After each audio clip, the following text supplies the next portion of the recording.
Research and recording of Canadian creepies happens on the shared land and traditional territory of the Haudenosaunee and Anishinaabe peoples, many of whom continue to live and work here today. This territory is covered by the Upper Canada Treaties. A key treaty governing this territory is the Dish with One Spoon Agreement. The treaty between the Anishinaabe, Mississaugas, and Haudenosaunee people binds them to share and protect the land. Subsequent Indigenous nations and peoples, settlers, and all newcomers have been invited into this treaty in the spirit of peace, friendship, and respect. We all share the responsibility of ensuring the dish is never empty, meaning we must take care of the land and the creatures we share it with.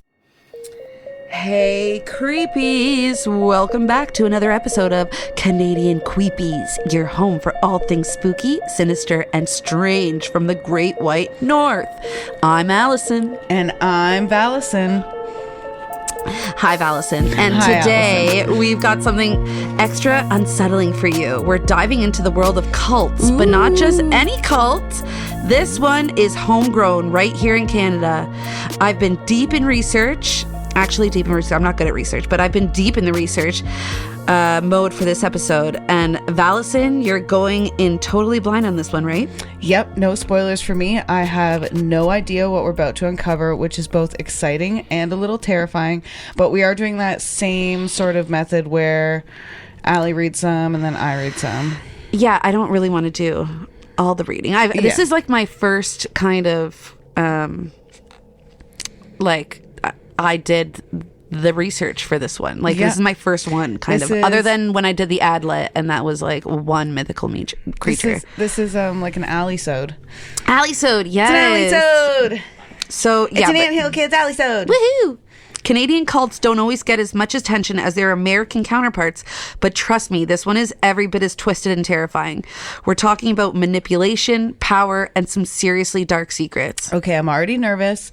Should I be bracing myself for something particularly horrific? Oh, 100%, absolutely. But don't worry, we'll unravel it together, and you'll get to react in real time, just like our listeners. Oh, great. So I'm basically like a live experiment in creeping people out? Already ready to get into it? I mean, not really, but let's do it anyway. Perfect. Grab your tinfoil hats and maybe a comfort snack, because we're about to take a deep dive into the dark and disturbing world of the Anthill Kids cult. Love it. But before we do that, I do want to do a little like listener shout outs. Let's do it. I want to hear them. Okay, so the first one goes to our listener Mel and Connor listen. Yeah, they do date night, right? Yes, or no, that is Deanna and Mark. Oh, Deanna and Mark. Okay, but my bad. Mel and Connor listen too. But remember the one episode we were talking about the website Retro Stage, and we were wondering if it's like legit because it has all that. Yes. The T-shirts and stuff, right? And no, it has like the period clothing, like the 50s and 60s dresses, style dresses. Yes. And she's like, so she messaged me, and Mel said, "Okay, so Retro Stage is legit. I've ordered from them a few times. One outfit was disappointing, as it seemed more like costume material, but the petticoats, shoes, and bathing suits were all fabulous." Cool. Heard you mention them a few podcasts ago. Cool. So thank you, Mel. And actually, I'll bring up Retro Stage right now. So I want to like look at it. Like, sponsor us, Retro Stage. Why don't like our fashion nowadays sucks compared to like comparatively? Oh, like we need that back. Right? So it's beautiful. classy. It's beautiful. So like, I don't know. It's beautiful. I can be like a biddy and like wear next to nothing if I feel like it, but I'm more or less like modest, right? When it comes to like dresses and stuff. Yeah, in the summer, like I don't know. I just think it's more to each their own, because whatever you feel comfortable in wearing, like bang that outfit out. I'm here for it. I just like that style. I'm more like, for my own body, like a more modest coverage look, right? But tight. And some of those dresses are like super modest in coverage, but tight. Like yeah, I like it. Like very form fitting. Yeah, like physique fitting and like corsetti and that's right. Like pointy boobs. Yes, like the pointy bras. Yeah, love 50s, those. Bring those style. back, Madonna. Yeah. Totally. Okay, so there was another thing I wanted to do, which was, so if you're a listener of this podcast, We are still growing. We're a grassroots. We're trying to grow. We're a grassroots podcast. We just love doing this. We're little weeds that need a sprinkling. Yeah, we need some nurturing. Yeah.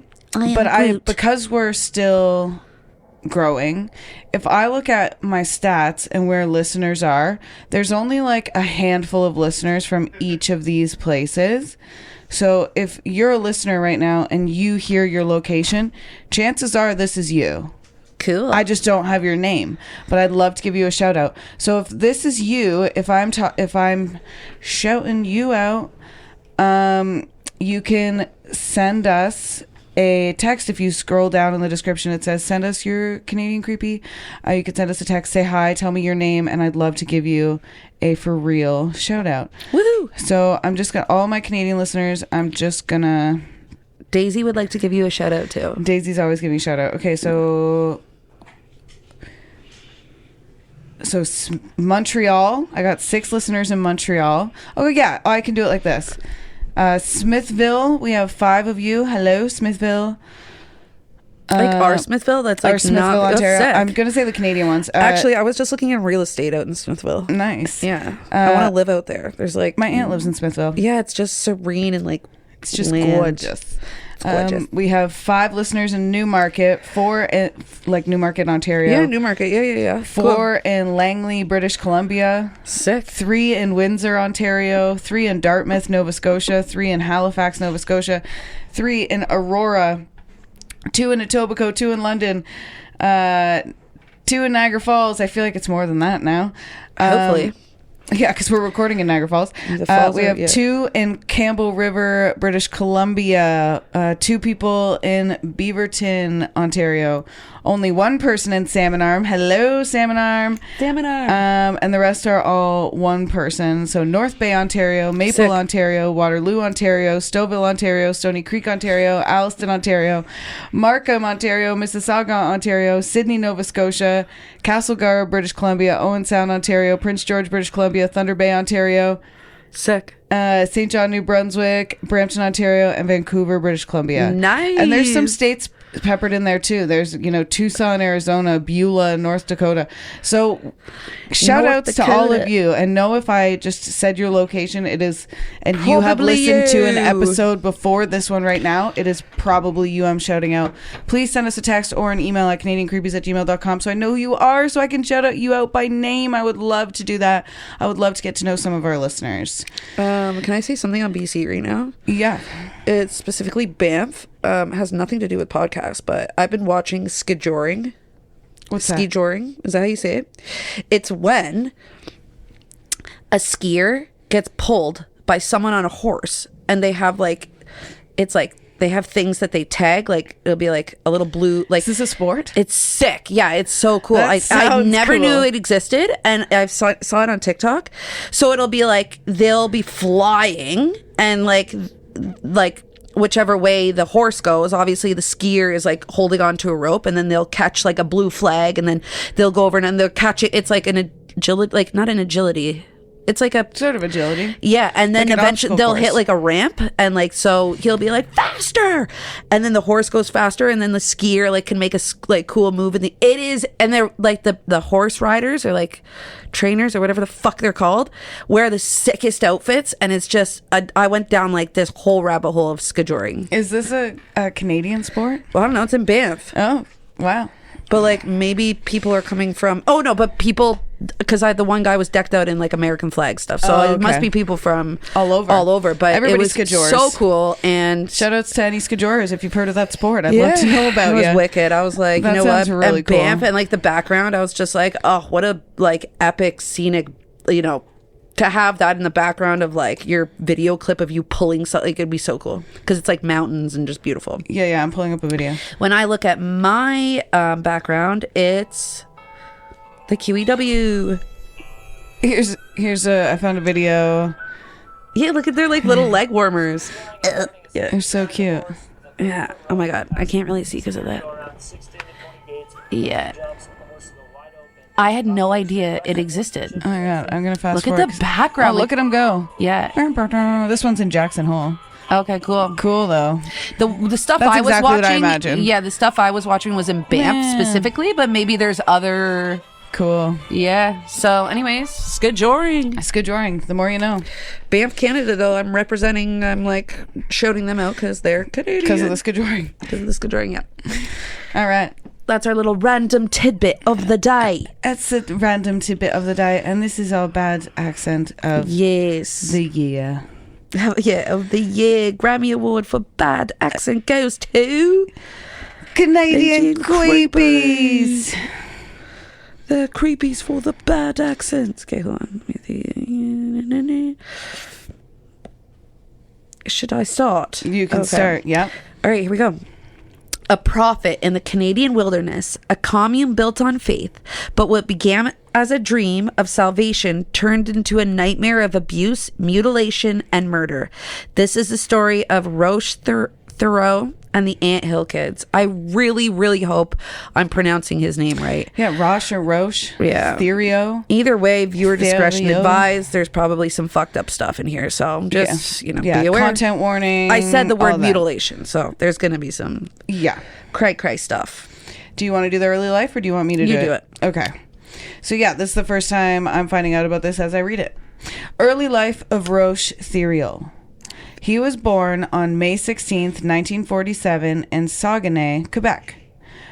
Roch Thériault grew up in a devoutly Catholic family but later rejected Catholicism. All right, well that doesn't surprise me. Right. His parents, Hyacinth and Pierrette. Two good names. Those names are actually amazing. Hyacinth? I know. My lord. Did anyone ever watch that show, Hyacinth? No. Oh my God. It's British, but Val, you would love it. What's it about? It's like this old British lady and her husband. It's a comedy. Oh my goodness. I'll look it up, but it's literally called Hyacinth. Anyway, it's really good. Okay. Has nothing to do with this. So his parents, Roch, no, but it sounds awesome. Yeah. His parents, Hyacinth and Pierrette, were both devout religious believers in a Catholic fascist offshoot depression group called the White Berets.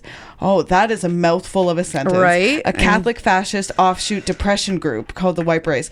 Okay, so I'm taking that to mean this group was formed around the time of the Great Depression, and that's why it's 1947. Oh no. Yep.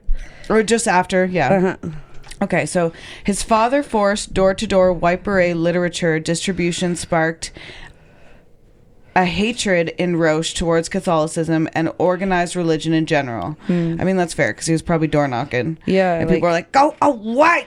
Yeah, like a lot of people do that to Jehovah's Witnesses. Yes, that's a fact. And I'm one of them. Yeah. Roch didn't really have a terrible childhood, although uneventful. As he grew older, he discovered if he complained about his childhood, it would gain him sympathy and attention, and it goes to show that he eventually craved attention. Okay, so he started lying about his childhood. He was like, my childhood was so bad. Yeah, in order to like get people attention. to be like, oh my God, little Roshi. Yeah, wow. It's like a Munchausen's thing. Yeah, or what's it called when you're a pathological liar? Yeah. Although Richard would later describe his parents, Roch would later describe his parents, particularly his father, as abusive, Hyacinth, that was the dad's name, denies ever having beaten the boy, and even in his youth, Roch himself almost never complained about his home situation. Is that right? Hyacinth was a dad? Let's see. Well, yeah, because Pierrette seems like anything with an et seems like, or maybe she just denies like beating him. Oh, I should know. I did this, but that's okay. Now I'm second guessing my. It's okay. Hold on, I'll Google it right now. Hyacinth and Pierrette. Thériault. Roch. Maybe it is like it definitely says Richard throughout it, so you can say he goes by Richard too. Yeah, okay. Yeah. Okay. Well, unsure about. I like. For now, let's say I like the. Maybe it'll clear itself as we go. Hold on one sec. I'll look on the thing.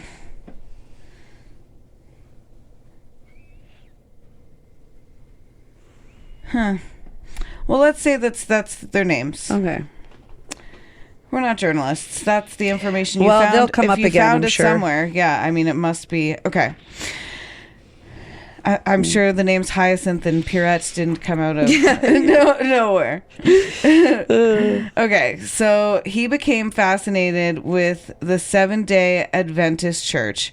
This is Roch. So Yes. Roch. So after he did his thing, garnering people's attention via lying about his childhood. Yes. He became fascinated with the Seventh-day Adventist Church. And what is the Seventh-day Adventist Church? Let's find out. Yes. It's going to be a confusing thing. The Seventh-day Adventist Church is a Protestant denomination that observes Saturday as the Sabbath and believes in the imminent return of Jesus Christ. Okay, so they think he's coming back. Right on. Yeah. And yeah. Teach their own. Right on. Right. Okay. So he became fascinated with the Seventh-day Adventist Church, drawn to its focus on health, apocalypse, and spiritual rigor. Yes. Right on. I see why. Okay. His charismatic nature and ability to manipulate others became evident early on. He married in 1967 to Francine Grenier, and they would have 2 sons together. Roch developed severe ulcers over time, which had to be excised surgically, and then he developed complications from those surgeries. Ugh. He developed irritability from digestion issues and discomfort, probably because he was always nervous about 100%. all his lies Yeah. and trying to keep them all straight. Ugh. He then became obsessed with medicine and taught himself a great deal about anatomy. He eventually became involved in municipal politics and developed an interest in sex and sexuality, one of which that was not appreciated by his wife and in-laws. Yeah, she was probably like, What the fuck? like, yeah. You have me. He's like, no, I want more. Yeah, and he's like, okay, wait. He eventually became municipal. What scares me is this in the same sentence. He became involved in municipal politics and developed an interest in sex and sexuality. One, you know what I mean? It's like, okay, so were you using his your position mind of is power? already spinning in like how many directions? Yeah. Ugh. Yeah. Okay. Okay. So then we move over to the formation of the Anthill Kids. Okay, let's hear about it. I was saying Thoreau. So However we say it, it's Whatever. fine. He's a douchebag. If yeah. we say his name wrong, fuck it. Exactly. Thoreau founded the Anthill Kids Commune in 1977. He initially presented himself as a prophet, claiming to have a divine connection and offering salvation from the coming apocalypse. He was able to end of convincing dozens of people. He was able to convince dozens of people. Yeah, like that. Okay, so probably vulnerable people, mentally ill, or but also people in naive. the Seventh-day Adventist Church who fully believe that Jesus Christ is coming back. Yeah, and he's like, "Well, I'm a prophet, and I am Jesus Christ." Yeah, like I want, and he's really good at manipulating. Yeah, I'm the closest thing you're gonna get right now. Listen to me, I'll tell you what to do. Me and Jesus, we're talking. His whole we're life pals. is exactly. Yeah. Manipulating was one of his skills that he developed over time. So he's obviously good at it. The name Anthill Kids referred to the members' relentless ant-like work ethic as they built and sustained their isolated settlement in rural Quebec. Rural Quebec. Damn, I feel like I'm an anthill kid. Were they francophones? But not. I feel like I'm an anthill kid just because of the amount ethic. you work. Yeah. Same. Right. Same. This weekend, I'm gonna tell you what I did this weekend. Quick. So I worked Friday and then had a gig Friday night, which was awesome. And I saw the clips. I also live for this. Yes. Like I'm not upset about this, but I am still dead tired. So I did that and then had my gig and then worked all day Saturday. And then I had like a show. It wasn't my show. It was like these people in St. Catharines did like a small show in their basement with cute. 2 amazing local musicians. Shout out Amanda Lynn Parker and Katie Gatta. They were 10 out of 10. Like these women are I'll show you their albums. Okay. So I saw that, and then Sunday was Felix's birthday party. Oh my gosh! And then I got called into work yesterday. Yeah. So you really put the hours in for just not just work, but like everything. And then today I volunteered at Wayne Gates' office again, which was awesome. Yeah, I saw your signage out front. Good for you. I'm like, I didn't do nearly as much as that, but yeah, but that's okay. I'm still tired. Yeah, but you're a farm girl. You have different things.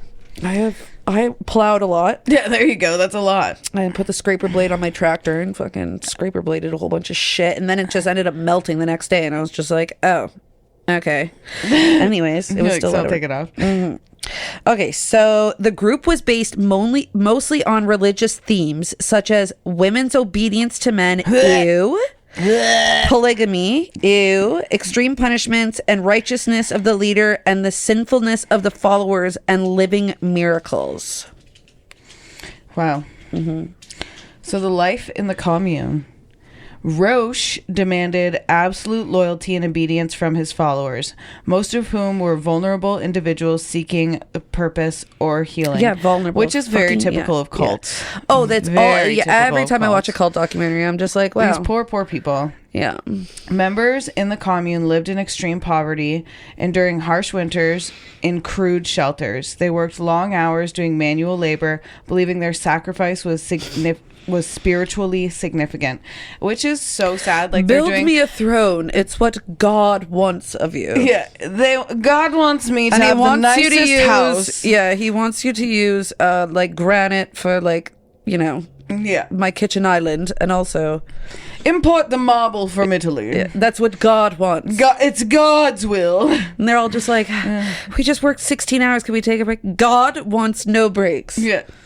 I've never believed in a break I've never had a break in my life. They're just like, what the hell? Roch used his position to control every aspect of their lives, from food and relationships to medical care and punishments. Wow. Awful. Okay, so his methods of control and abuse: he subjected his followers, mostly women and children, to extreme physical, emotional, and sexual abuse. Nice. What a Very loser. Nice. Yeah, what a piece of shit. He employed classic cult tactics, including isolation, indoctrination, and fear to maintain dominance. 1. Physical torture. Thériault regularly beat, burned, and mutilated his followers.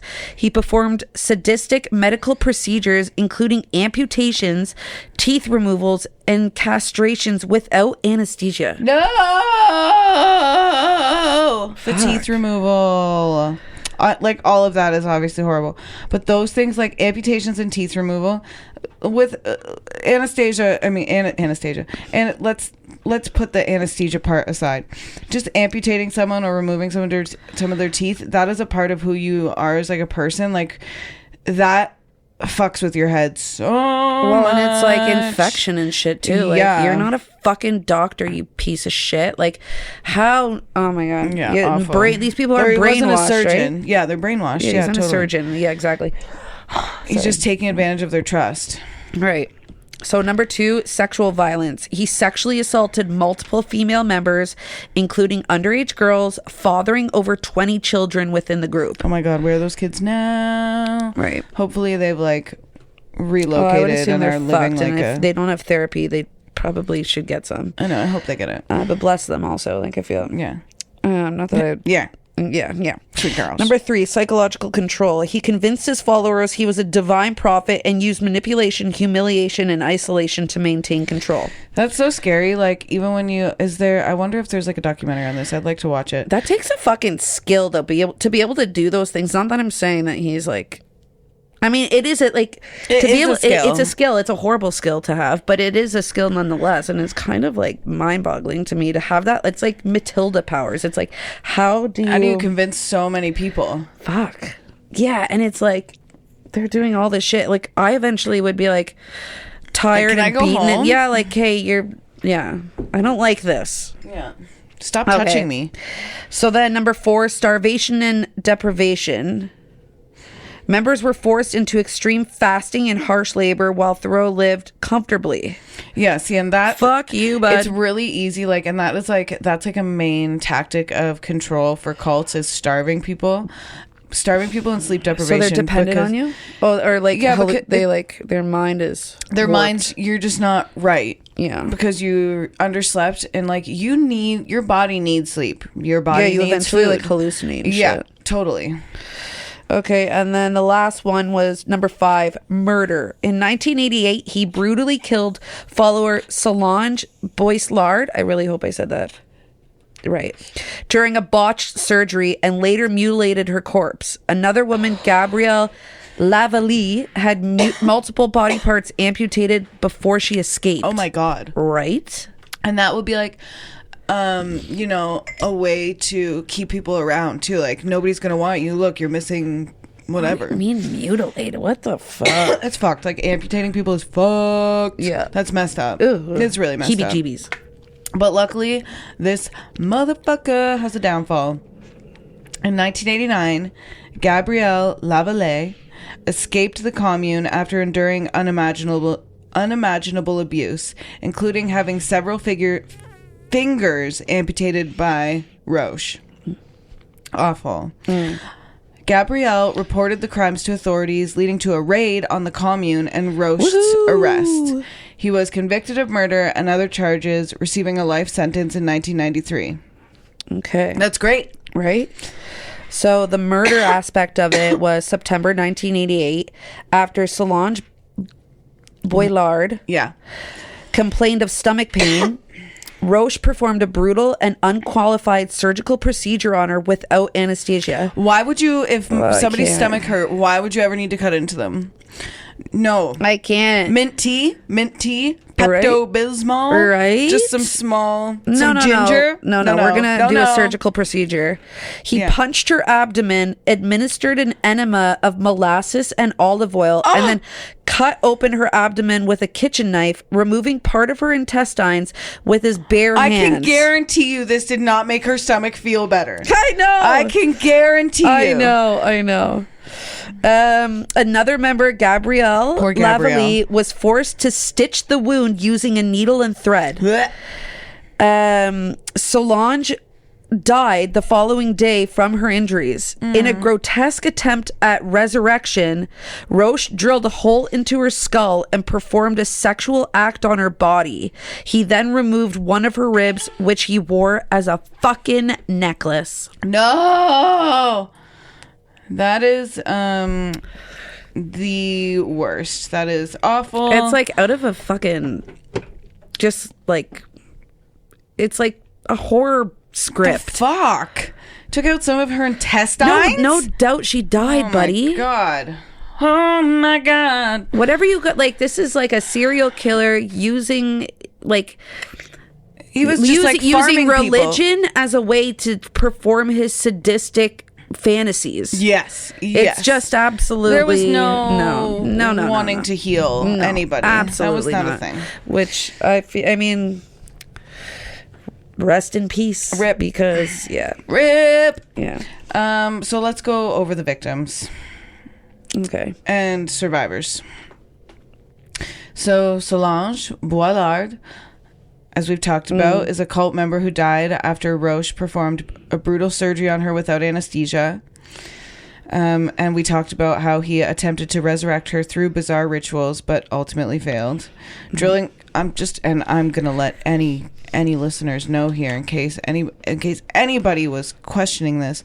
Drilling a hole into someone's head will absolutely not bring them back to life. And then performing a sexual act on them also will not bring them back. It's weird. It's gross. I'm pretty sure it's illegal. A hole in the skull, and then I'm going to diddle you. Yeah, what a weird idea. What a weird combo, bud.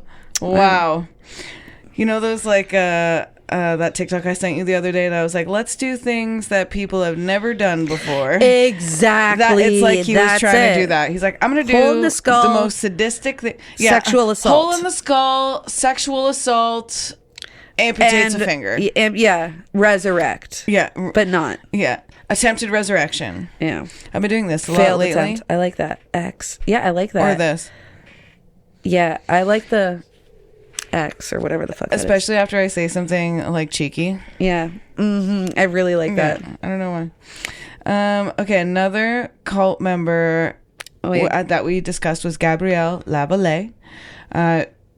She suffered extreme torture at Roch's hands. He mutilated her by cutting off parts of her body, including a breast and a finger.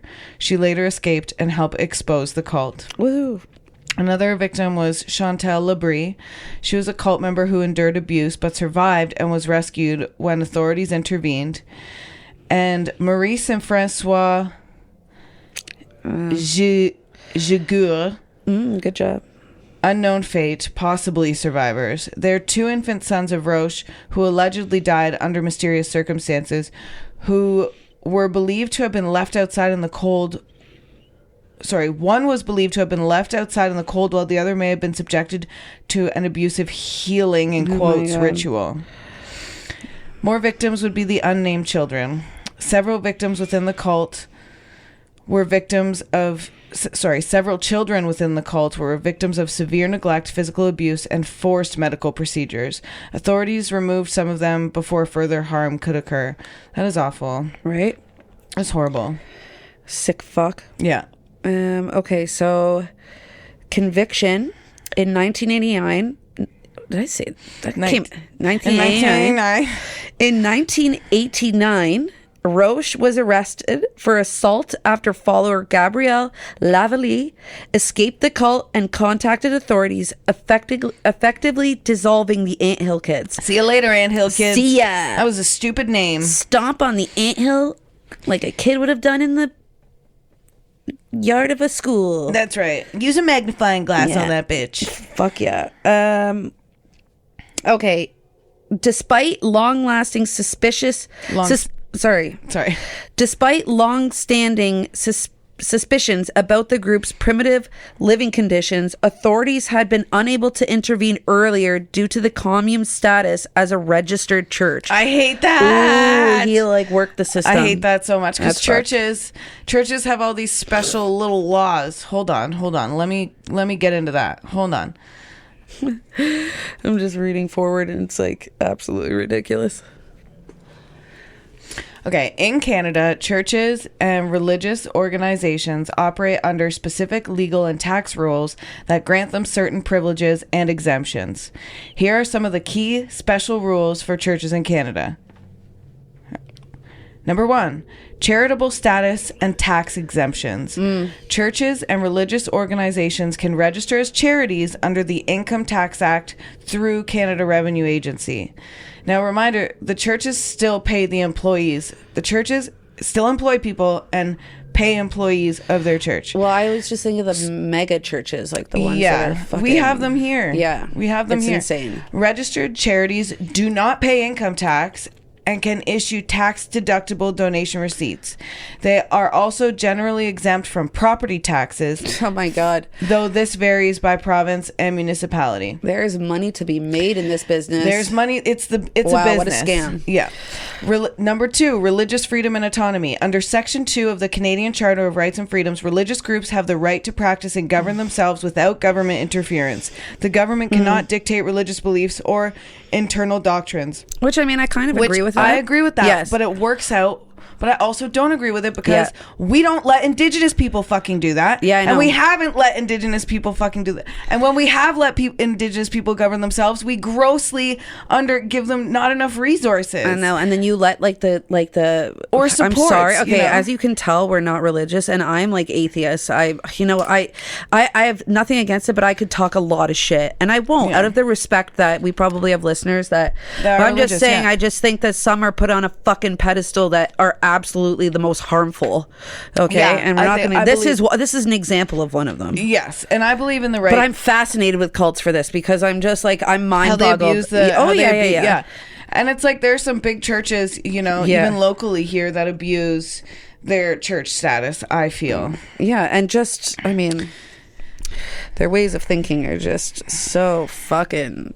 But to each their own in that regard. 1800s. Okay. You're but their way of thinking is so primitive. Okay, number 3, there's limited oversight and regulation. Unlike businesses, churches are not required to disclose financial statements to the public unless they are a registered charity.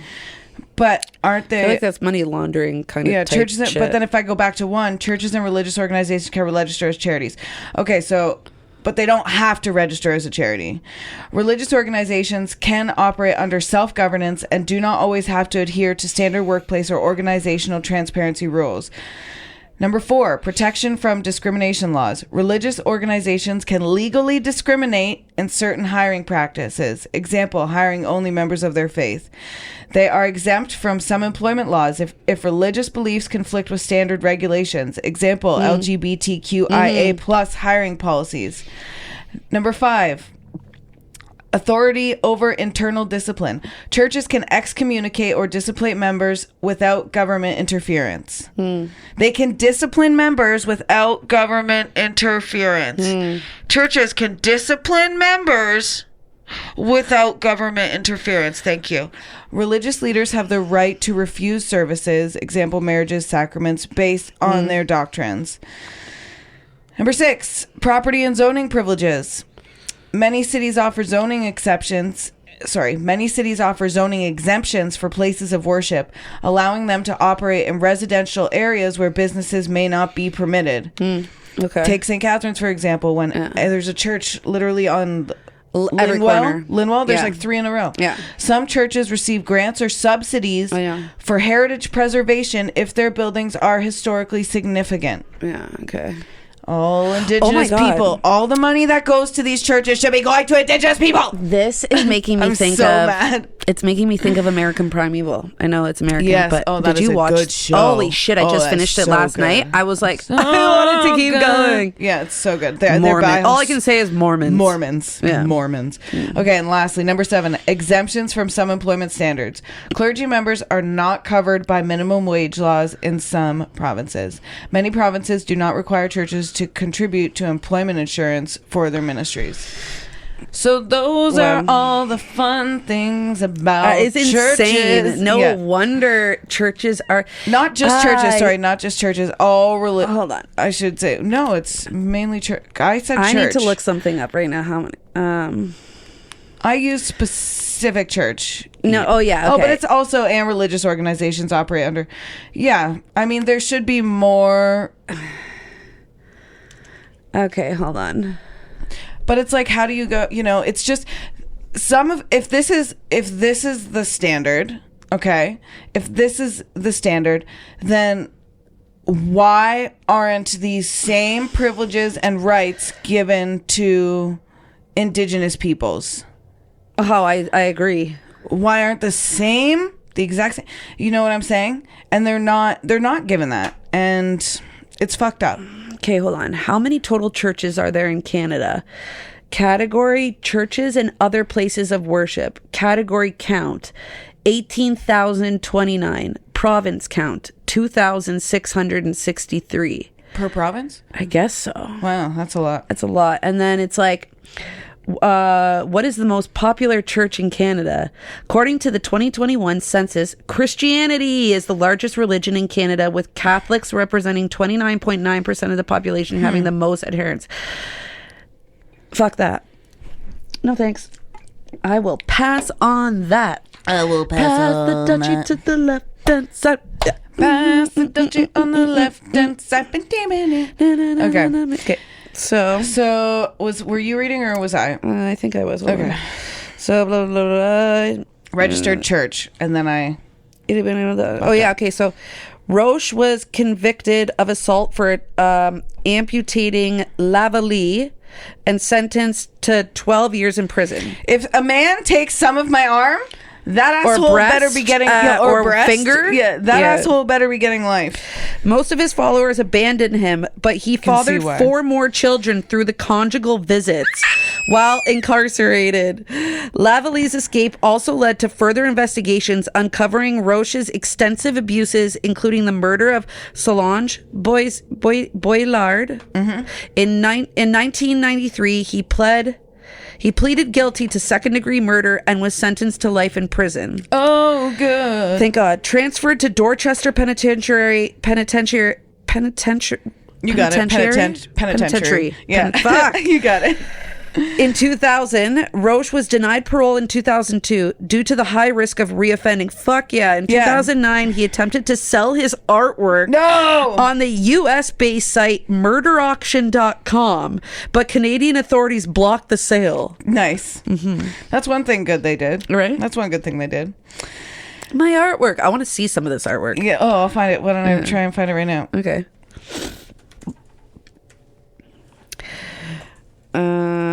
You are gonna like the next part. I'm gonna give you the privilege of reading it. This is a Globe and Mail article. It says flowers and pastels, notorious cult killers artwork for sale. But guess what? I don't pay the 99 cents, so I can't see it. That's all we need to know. Flowers and pastels. Yeah, flowers what and else pastels. are they gonna? They're not gonna be able to use like pencils and pencil crayons, right? But this is him. Ugh. Yeah, I saw pictures of him when I was. Oh yeah, because it's the 70s. Disgusting, He looks yeah. 70s. Yeah, He's got that 70s vibe to he's him. got that creepy factor. He's to got him, that creep 100%. vibe. The creep factor that like you don't need to like hear these things about him to look at him and be like, because there's some like, I mean, Ted Bundy was handsome, you know what I mean? Like how there's some like serial killers that were known for their good looks. Yeah. He doesn't have that. He doesn't have that. And He's this just is creepy looking. This Excuse is me. another bizarre thing, another date that is going to line up, which I don't think you realized when you read it. Roch was murdered in prison on February 26, 2011. The date of recording this is February 25th. Ooh, that's fucking wild. Isn't that wild? I love it. So, you know, a bunch of years ago tomorrow, he was murdered in his prison cell. Fuck yeah. At the age of 63. He was serving a life sentence for his crimes when his cellmate, Matthew McDonald, a 60-year-old convicted murderer, attacked him at the Dorchester Penitentiary in New Brunswick. Sick. Wicked.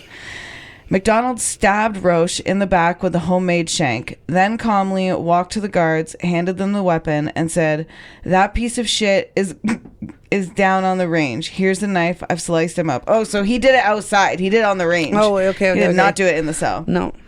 McDonald later pleaded guilty to second-degree murder and received a life sentence with no chance of parole for 25 years. Roch's brutal death was seen by many as prison justice, given the horrific crimes he had committed as the leader of his abusive cult. I also see it as prison justice. Hell yeah. I'm not for that. I'm not for capital punishment. You know, I don't. it's hard. It's hard. I mean, I can't say I'm not. I can't say I'm not. I mean, for I guess it. he abused a bunch of kids, so yeah, fuck it. Well, I think the world's probably better off without him. The world's better off without him. And taxpayers' money don't need to go towards keeping him alive. Fuck And that. He had no like, you know, you knew right and wrong, and you made your bed. Now I think the liberal in me has a really hard time. I know with I'm that, liberal though. too, but I'm like, yeah. So what? I can't. I'm like a hypocrite in that sense. Once but again, I have to remind everyone: not the Liberal Party of Canada, not the Liberal Party of Canada. I'm very leftist. Just, I mean, the liberalism in me. liberalism. I have liberal. Yeah, verb. We're kind of look at myself as a mutt, but I have no conservative fucking values at all. Yeah. Okay. So Please continue. So the Anthill Kids commune is a grim reminder of how unchecked charisma, religious extremism, and isolation can lead to horrific abuse.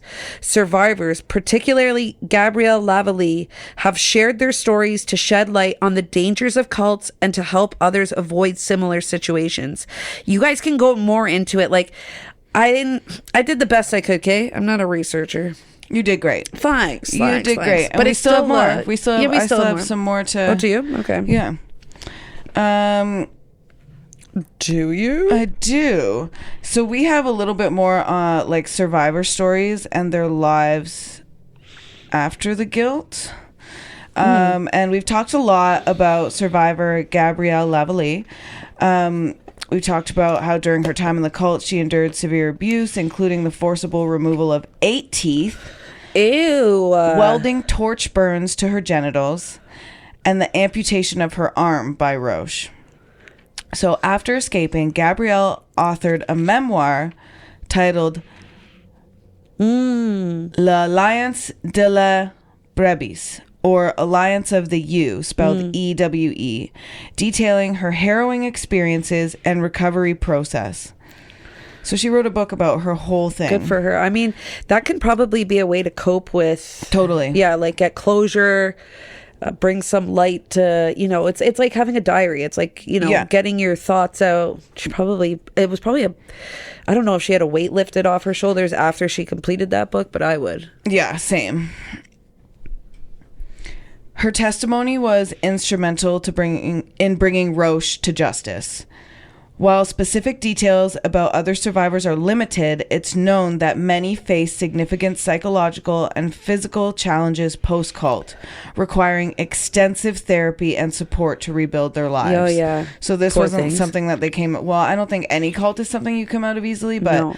especially I don't know, all of them are abusive. It's definitely very difficult to reintegrate into society and after... they're all unique in their own of what type of abuse they... Absolutely and, there. you know, yeah. There's no... That's why I find them fascinating, because I'm like, it's such a brainwash, and it's all in the name of like something in their eyes that's like you should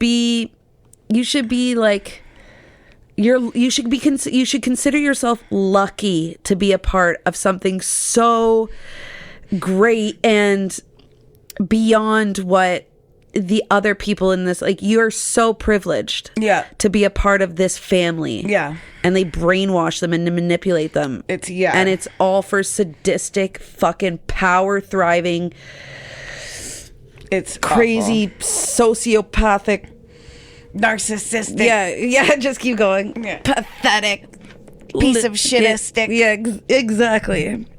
So here were some cult recruitment and indoctrination tactics. Love it.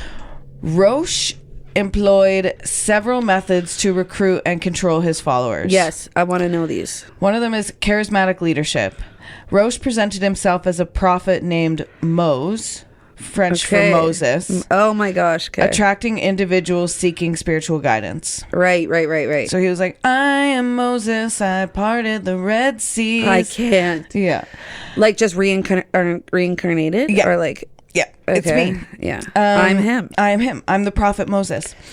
He also relocated the group to remote areas in Ontario and Quebec, cutting off members from external influences and support systems. So he isolated everyone, especially in the 70s. Right. There was no internet. Yeah. You know, if you had no phone, if you're true. in rural Ontario or rural So Quebec, true. you're not... Probably in the 70s, there were still party lines. Do you know what party lines were? Party lines? Yeah. Party lines. A party in a line? Yeah, everybody I'm gonna everybody lined up. Everybody lined up. Yeah. A party line in Canada was a shared telephone line used by multiple households, particularly in rural and small town areas from the early 1900s until the late 20th century. Like my mom tells me about the party line. Instead of having a private telephone line, several homes were connected to the same circuit. That is wild. So like, I didn't know this. Let's say like us, the guy across the street, that guy, let's say us, these four houses all had the same phone. So you could all answer? Like if someone called, you could all pick up? Hold on. Meaning that one household made or received a call. Others on the line could potentially listen in or hear the conversation. Okay. So almost like a three-way call, but without the... Anyways. Sort of. Here's how it worked. So each household had a distinctive ring pattern. So two short rings for one house, one long ring for another.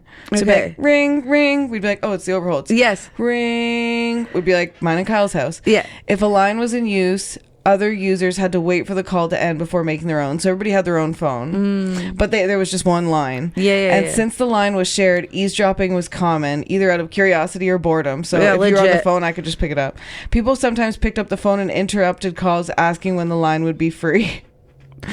That's funny. Yeah, and here's why party lines existed. In rural areas, running individual phone lines was expensive, so party lines were a cost-effective solution. Okay. And they allowed communities to have telephone access when private lines were unavailable or too costly. I'd be like sitting on the couch with a toothpick, just like listening and being like, what a bitch. Yeah, and then you're like, taking notes. Allie? And I'm like, sorry. I gotta go. Here was some problems with party lines. As you said, there's a lack of privacy. Neighbors could listen in on conversations. She did what? Yeah. Call blocking. If someone was using the line, others had to wait. Emergency risks. If someone was making a long call, others couldn't use the line, which could be dangerous in emergencies. And etiquette issues. Some people hogged the line while others picked up and scolded users for talking for too long. Okay, gotcha. And the end of party lines in Canada. Here's where we connected again. By the 1970s to the 1990s, private phone lines became more common as telecom infrastructure improved. So, but still, in the 70s, there was still probably the party lines out there. Yeah. By the early 2000s, party lines were almost entirely phased out. And those were party lines. Party lines. Party lines. I love it. Manipulation. So Roch also twisted religious doctrines to justify his actions, instilling fear of divine retribution to maintain obedience. Okay. So he manipulated beliefs. All right. He also used severe punishments and public humiliation to break down individual will and enforce loyalty. So that was his physical and psychological abuse. And do you want to know about the children of the cult? Sure. The children born into the Anthill Kids faced deplorable conditions. Right. Yeah. They suffered from malnutrition, lack of medical care, and physical abuse.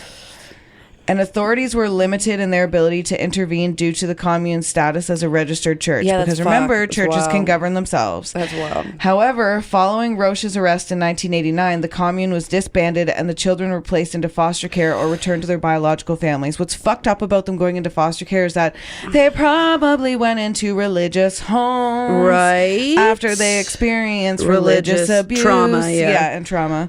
And the long-term impact was that many of these children required extensive psychological counseling to address the trauma experienced during their formative years. God. And it probably wasn't helpful, like I said, once again, that they probably got placed into religious homes because that's how it works. I need to stop saying "oh my God" too.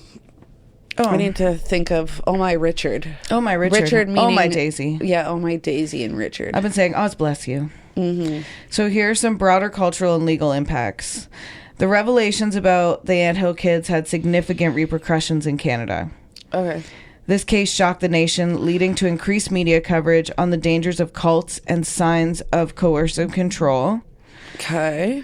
Policy reevaluation. The limitations faced by authorities in intervening highlighted gaps in child protection laws, especially concerning religious communes. This prompted discussions on the need for stricter regulations and oversight of such groups. Cultural reflection. This case spurred a broader conversation about the balance between religious freedom and the protection of vulnerable individuals from exploitation and abuse. Wow. In summary, the Anthill Kids cult serves as a stark reminder of the potential dangers posed by manipulative leaders and the importance of vigilance in protecting vulnerable populations from such exploitation. Vulnerable populations. That's right. Yeah. Wow. Stomp that fucking anthill to the... not to the ground, because it's already in the ground. Yes. 1 second. Silly. Sorry. You weren't done with it. Sorry. Okay, here we go. I don't have 60 pesos just lying around. If you don't know what that's from, you're going to have to go back to whatever episode that was. Okay, here we go. Now, let's take a look at a recent case. Oops. Before we do that, it's time for our current case segment.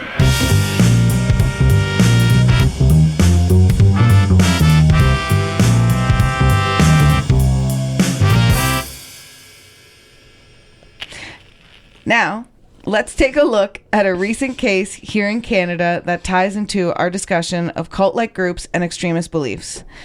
In December of 2023, the RCMP arrested 2 men in Ontario on multiple terrorism-related charges, including participating in the activities of a terrorist group and facilitating terrorist activity. Dang, that's serious. Do we know what group they were involved with?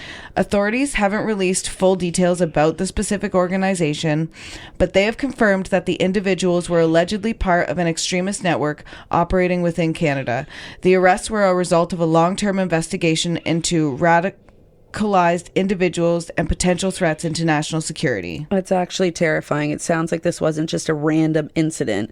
It was something authorities had been watching for a while. Exactly. Investigators believe that these men were actively working to support terrorist activities, although the full extent of their plans hasn't been disclosed.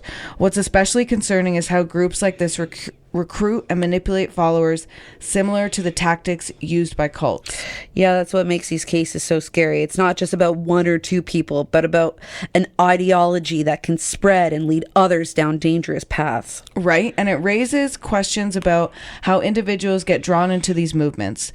The psychological and social factors that lead people to join extremist groups can be eerily similar to what we see in cults. Control, isolation, and a belief system that becomes more important than anything else. Yeah, so then what happens next? Are they facing trial? Yes. They're facing serious charges under Canada's anti-terror laws. If convicted, they could be looking at long prison sentences. The RCMP has stated that they're continuing investigations into potential connections and whether more arrests could follow. Well, it's definitely something to keep an eye on. It's chilling to think that these kinds of groups are operating within our country, Canada. Absolutely. It's a reminder that extremist beliefs, whether they come from cults or other terrorist groups, can have real-world consequences. We'll keep following this case as it develops. As you always do, / we always do. As we always do. And that's it for today. Good epi. That was a good episode, Allie. Way to do all the research, girlfriend. Well, I tried. And you know what? There could have been more, but you know what? I'm going to pat myself in the back. You should. I think it was great. Pat, pat, pat. Pat, pat, pat on the back and the bum. Yes. Yes, yes, yes. I think that was a great episode. I love cults. I hate them. I absolutely am disgusted by them. But like I said, I'm so fascinated with cults. They're just mind-boggling to me. It's the manipulation tactics and everything, and how severe. Like, this guy was amputating. And I can't get over that. That's bold. I know. And bold. We looked up the numbers of churches in Canada. I can't remember what I listened to it on a documentary somewhere else. The church count for like each state or in America alone is insane. The amount of churches that exist in the states. Yeah, it's just I don't actually know which one is more. I would think the states, but we can look into that. Yeah, that would be good to. A little tidbit, like it could be like fact of the day or something. Yeah, and I think when we do our episode on curious. Residential schools, that would be a time to get more into like the church's impact and like when it comes to like colonialism and that sort of thing. Do you know what I'm saying? Yes.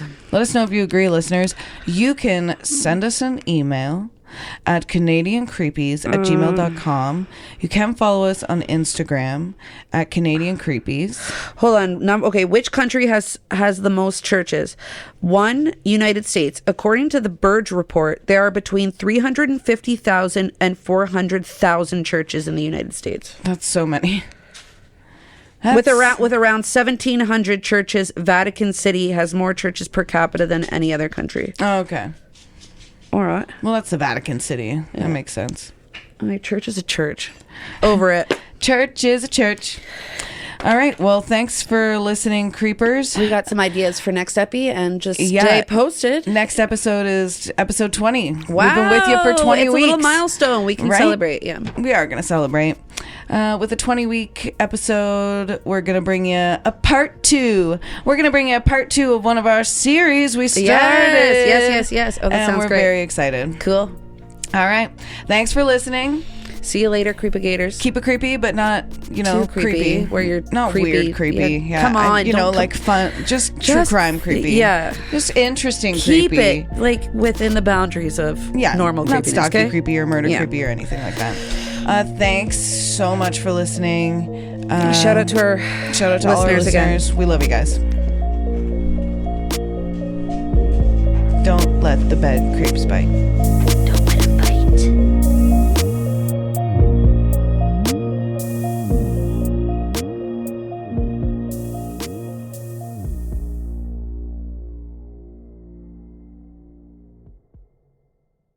Thank you to Kyle McDonald for editing and composing our theme song.